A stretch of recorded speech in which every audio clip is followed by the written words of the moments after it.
Olá, alunos, tudo bem? Eu sou a professora Bruna, professora de Química, e hoje a gente vai falar um pouquinho lá da introdução da Química, tá bom? Pra gente começar os nossos estudos desse bimestre. Bom, a gente já viu bastante coisa, muitos alunos ainda estão bem perdidos sobre o que é a Química, sobre o que ela estuda. Então, vamos lá. Primeiro, o que a Química estuda, galera? Eu coloquei aqui para vocês que a Química, ela estuda a matéria e as suas transformações. E aí, o que é matéria, né? Matéria é tudo aquilo que tem massa e ocupa um lugarzinho no espaço. Então, por exemplo, o seu celular tem massa, tá ocupando um lugar no espaço, então é matéria. Nós tem massa, nós estamos ocupando um espaço um lugarzinho no espaço, então somos matéria. Ou seja, tudo isso daqui, a caneta, o computador, o notebook, tudo isso é matéria. E a Química, ela estuda, então, a matéria, tudo isso, e as suas transformações. Como que é a transformação? Gente, quando vai mudar algo na molécula. Então, por exemplo, quando eu tenho um papel e eu amasso esse papel, é um fenômeno físico, porque não teve transformação. Só é um papel amassado, mas ele continua sendo papel, certo? Agora, se eu pego o papel e eu queimo ele, aí sim, ele deixa de ser papel e vira cinzas, teve uma transformação, tá bom?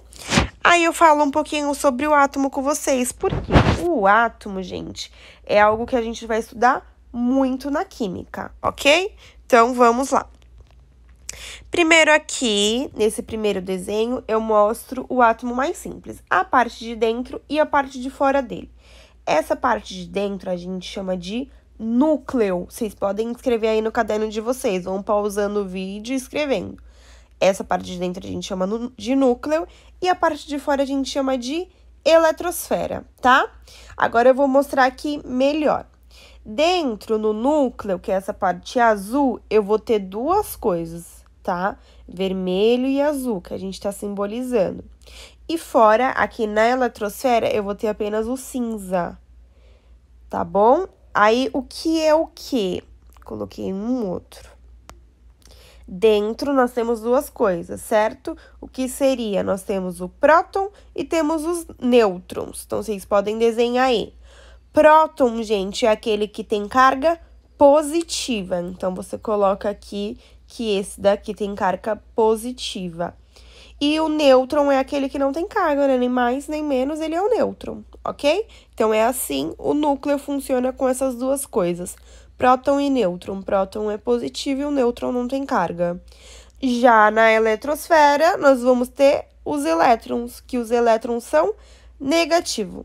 Então, esse desenho aqui, gente, é o mesmo desse daqui, só mudou a forma, tá? Aqui a gente fez 3 círculos assim, e aqui embaixo a gente fez vários anéis, que seria a mesma coisa. Os dois são eletrosfera e os dois têm apenas um modelinho aqui, né, de carga, que é a carga negativa, que a gente chama de elétron, ok? Bom, por que tem vários anéis aqui, né? Vou explicar para vocês. Num átomo, tem os níveis de energia. Então, coloquei 2 desenhos aqui diferentes para vocês. O primeiro, lembra que eu disse que tem o núcleo e depois tem a eletrosfera? Então, aqui eu tô mostrando como que é a eletrosfera, essa parte. Na eletrosfera, galera, a gente pode ter até 7 camadas, tá bom? Cada átomo, ele tem uma identidade. Então, aqui, ó, a camada 1 a gente também pode chamar de K, a camada 2 pode chamar de L, a camada M pode chamar de, que seria a 3. Então, é isso, tem 1, 2, 3, 4, 5, 6, 7 camadas, que a gente também pode chamar dessas letras, e sempre vai ser essas letras, ok? K, L, M, N, O, P, Q. Certo? Mesma coisa aqui, eu fiz de um outro jeito o desenho, para vocês entenderem sempre que ver em um livro, em algum lugar, vocês vão entender bem. E aí, por que esses numerozinhos aqui no meio, professora? Esses números, gente, é a quantidade máxima de elétrons que cabe em cada camada. Olha aqui, vamos voltar lá.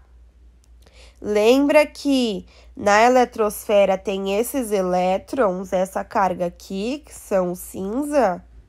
Lembra? Aqui é a eletrosfera, tem os elétrons. Então, cada camada aqui, gente, cabe uma quantidade de elétrons, que é aquele que a gente viu. Na camada 1, só vai caber 2 elétrons no máximo. Na camada 2, cabe 8 elétrons no máximo. Na camada 3, 18 no máximo. Depois 32, depois 32, depois 18, depois 8 no máximo. Então, cada pessoa tem uma quantidade máxima de elétrons. Então, por exemplo, se eu, professora Bruna, tenho 10 elétrons, então eu vou ter a camada 1 e a camada 2, porque 2 mais 8 é 10, então eu já vou ficar satisfeita com 2 camadas. Essa seria a minha identidade, tá? Então, aqui eu fiz uma tabelinha para ficar melhor para vocês entenderem sobre o que eu acabei de explicar, né? A gente tem aqui o nível do 1 ao 7, ou a gente também pode chamar das letras, do K ao Q. E aqui é a quantidade máxima de elétrons que cabe em cada camada que eu acabei de mostrar. Aí vocês podem copiar aí no caderno de vocês, dar um pause no vídeo. No nível 1, que é a camada K, você tem 2 elétrons, e assim sucessivamente, ok? Aí, além dos níveis, gente, a gente também vai ter o subnível. Como que é o subnível aí? O subnível é SPDF, ou seja, a gente pode falar também que é sem pão da fome, tá bom? Ou melhor ainda, a gente já pode incluir os números, ó. Sopa de feijão de segunda a sexta, das 10 às 14. Sopa de feijão de segunda a sexta, das 10 às 14. Então, aqui no subnível, o que vai acontecer? No subnível S, eu posso ter no máximo 2 elétrons. No subnível P, eu posso ter no máximo 6. No subnível D, posso ter no máximo 10. No F, eu tenho o máximo de 14 elétrons, tá bom? E aí, gente, agora a gente vai juntar o nível e o subnível e a gente vai construir esse diagrama de Linus-Pauling. Bora lá? Esse diagrama, todos os números e letras que vocês viram, vocês vão encontrar aqui. Vocês já vão estar familiarizados, tá bom? Então, aqui a gente tem, ó, as camadas, K, L, M, N, O e P, Q. Temos também os níveis, que é de 1 a 7. Lembra que a gente falou sobre isso?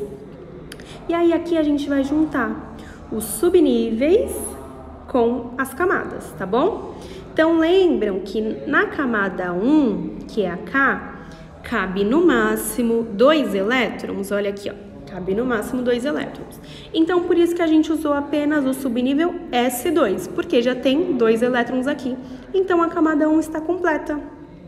Já a camada 2, que é a L, tinha que ter no máximo 8 elétrons. Então, nós utilizamos S2 e P6, porque 6 mais 2 é 8, onde a gente deveria chegar. Então, está completa a nossa segunda camada. E assim vai indo, a gente completou todas essas camadas aqui, tá bom? Bom, gente, isso aqui é só para vocês entenderem de onde saiu cada número e cada letra. Não é algo que vocês vão precisar ficar construindo. Isso daqui sempre vai vir pronto, esse diagrama, tá? E vocês podem escrever no caderno de vocês para que a gente consiga fazer os exercícios, ok? Então, para fazer o exercício, a gente vai precisar consultar a tabela periódica, então é algo que vocês precisam ter aí. Tirem print, salva uma da internet, imprime e cola no caderno, como vocês preferirem, ok? Como que a gente vai usar a tabela periódica, professora? Aí aqui, ó, vocês podem colocar no caderno de vocês o passo a passo para fazer os exercícios, tá? A distribuição eletrônica, como é feita? Primeiro, a gente precisa encontrar o elemento na tabela periódica. Então, eu vou dar um elemento, por exemplo, o Na. Não, vou dar o O, que é o oxigênio, tá? Vocês vão encontrar ele lá na tabela periódica. E, por segundo, descobrir o número atômico dele. Então, esse é o passo a passo. Então, vamos lá, ó. Deixa eu subir aqui. Primeira coisa que a gente precisa fazer é encontrar o O, que foi o que eu disse, o oxigênio. Olha o oxigênio aqui, ó, em cima do 16, na família 16, certo? E a segunda coisa, depois de encontrar ele, era saber o número atômico. Na minha tabela, todas as tabelas têm uma legenda, tá, galera? E na minha tabela, o número atômico é esse númerozinho que fica aí embaixo. Então, você dá uma olhada aí na sua legenda. O númerozinho que fica aí embaixo do O é o 8. Então, é esse número aqui que eu vou usar para fazer a distribuição eletrônica, tá bom? Então, é mais ou menos assim. Depois, realize a distribuição eletrônica. A realização da distribuição eletrônica é através daquele diagrama que eu mostrei para vocês. Aí nós vamos identificar a camada do átomo do oxigênio e depois a quantidade de elétron nessa última camada, ok? Eu vou ajudando vocês. Aqui são alguns exemplos, mas nós vamos ver exemplos quando a gente se falar pessoalmente. Então, anotem aí as suas dúvidas e até a próxima.